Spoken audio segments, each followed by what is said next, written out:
Kanye was filling arenas until he decided to start following Adolf Hitler. And Kanye saying that he loved Hitler and the Nazis, which he said when he was at TMZ. He said something like, I love Hitler, I love Nazis.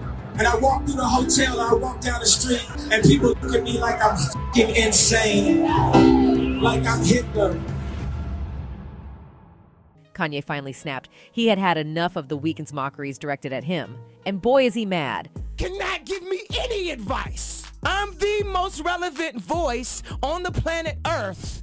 So don't try to tell me anything. But what did The Weeknd do that caused such a violent reaction from Kanye? Well, let's just say he chose to bring Kanye down to his knees by taunting him. And it seems like Kanye found himself in the middle of quite a storm during the Idol finale. In this TV show, the Idol, Lily Rose Depp's character Jocelyn, put on a talent showcase for her management at her home in order to convince them she's ready to go back on tour after a tumultuous few months. And here is how it went. Kanye was filling arenas until he decided to start following Adolf Hitler. Now let us back it up a little bit. It seems like Kanye can't catch a break. The 46-year-old rapper faced some serious backlash and had a string of big-name brands drop him like a hot potato. Not only that, but he even got slapped with a lawsuit by an ex-employee. Kanye West said horribly anti-Semitic things. All of his sponsors dropped him at great financial cost to themselves. He was a pariah in society. Safe to say that the unwarranted jibes at Kanye by Weeknd in his show highlighted Kanye's anti-Semitic remarks to a great degree. So much so that they might have contributed to Kanye's career toppling over. What's all the fuss about, you ask? Well, apparently he made some pretty questionable remarks about Hitler and Nazism during several business meetings. Yikes. That's definitely not something you want to be associated with. Kanye explained how he had been threatened and bullied extensively for his ideologies and his preferences. My career would be over, that my life would be over. They said stuff like people get killed for wearing a hat like that. They threatened my life. They put my life. They basically said that I would be killed. And to add insult to injury, Kanye also became the subject of a joke in HBO's controversial series that just wrapped up. Talk about a rough time for the guy. It's no wonder this news has been making waves and grabbing everyone's attention. And all this chaos leads us to question, what did Kanye do to deserve so much backlash? Let me tell you, and this is big. Kanye can't seem to get over his obsession with Hitler for some reason. Hold on tight because we are diving into the wild and wacky world of Kanye West and his supposed unhealthy obsession with none other than the infamous Adolf Hitler. Now, before we get into the nitty-gritty, let's be clear. This topic is about as controversial as wearing socks with sandals or pineapple on pizza, and we're about to toss it around. Kanye West, the rap superstar with a flair for the dramatic, has always been known for his eccentricities. From interrupting Taylor Swift at award shows. Yo, Taylor, I'm really happy for you. I'm gonna let you finish. But Beyonce had one of the best videos of all time. From proclaiming himself a genius on multiple occasions, there's no shortage of eyebrow-raising moments in his repertoire. But an obsession with Hitler? That's a whole new level of head-scratching madness. Now, let's be fair to Mr. West. He's not exactly your run-of-the-mill artist. He's a self-proclaimed visionary fashion designer and all-around cultural provocateur.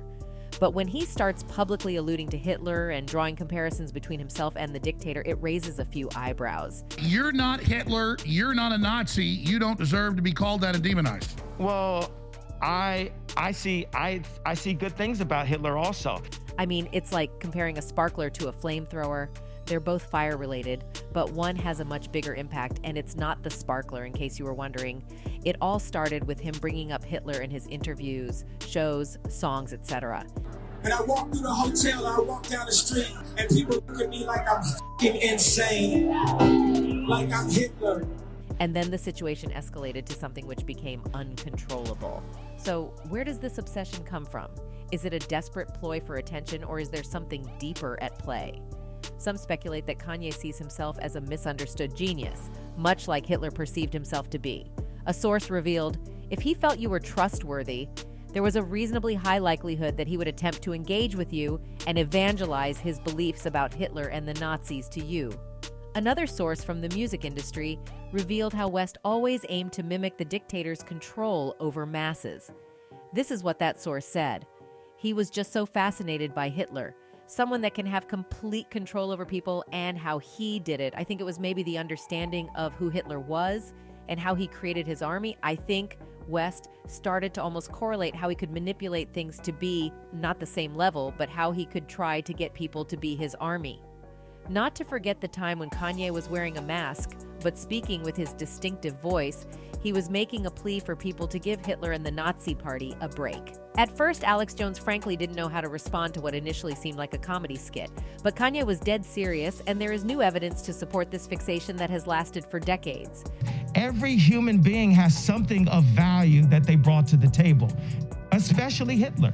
Critics were quick to clap back at Kanye's attempt to seemingly idealize Hitler, Especially, not like even Hitler, especially Hitler. but that did not stop Kanye. Even one of West's former associates revealed he was shocked when Kanye praised Hitler's marketing skills during a 2015 business call. He reportedly said that Hitler really understood how to mobilize people in a way that no one ever has. There's a lot of things that I love about Hitler. But here's the twist. He ended up changing his mind at the last minute, and no one really knows why. Talk about a roller coaster of a decision-making process. I mean, we can all agree that naming an album after such a notorious and disgraced world leader is pretty controversial, right? I can't help but wonder what could have made him change his mind. Was it the potential backlash from fans and the public? Did he realize how insensitive and offensive it could be? Or maybe he had a sudden burst of common sense and realized it just wasn't a good idea. Regardless of the reasons, it's definitely a relief that he had a change of heart. I mean, there are plenty of other creative and catchy names out there that wouldn't cause such an uproar, don't you think? It's a good thing he reconsidered and opted for something different. But let's not forget that Kanye is in the music business, not the master race business. His rants might be more about self-promotion and shock value than any genuine admiration for the mustachioed man of infamy. One thing's for sure, Kanye's obsession with Hitler has garnered its fair share of backlash. Critics argue that his references to Hitler downplay the atrocities committed during World War II and the Holocaust. Even the interviewer, Alex Jones, seemed too perplexed to answer Kanye when he expressed his obsession with Hitler. Good for Alex, he chose to act wisely. Say, I love Nick Hitler. Fuentes, and you say that you love Hitler, and Alex Jones is distancing himself from you. But there are some Kanye fans who disagree, like this one Twitter user who commented, he never supported his killing Zalmau. He simply said that he sees good in everybody, and then said even Hitler did good things, which in fact he did. Then after he said that the media went on a rampage saying Kanye is a Hitler supporter, which he in fact is not. On the contrary, some people are only here for the drama. Like this one person who said, predicting that Kanye has another son and names him Hitler. But let's not overlook the fact that Kanye is a master of creating controversy. He knows how to push people's buttons, make headlines, and keep himself relevant. Perhaps this obsession is just another carefully calculated move in his never-ending quest for the spotlight. If he's got people talking, he's winning, right? Because, hey, this is Kanye we're talking about. If he can openly bash his old friend, The Weeknd, over something as small as this, he can do anything. Yes, this newfound animosity wasn't always there. Apparently, Kanye and The Weeknd were on very good terms until Kanye decided to step up and call his acquaintance out on the personal attacks. They even performed together on numerous occasions. One time, The Weeknd called Kanye up on stage as a surprise during one of his concerts, and the audience was blown.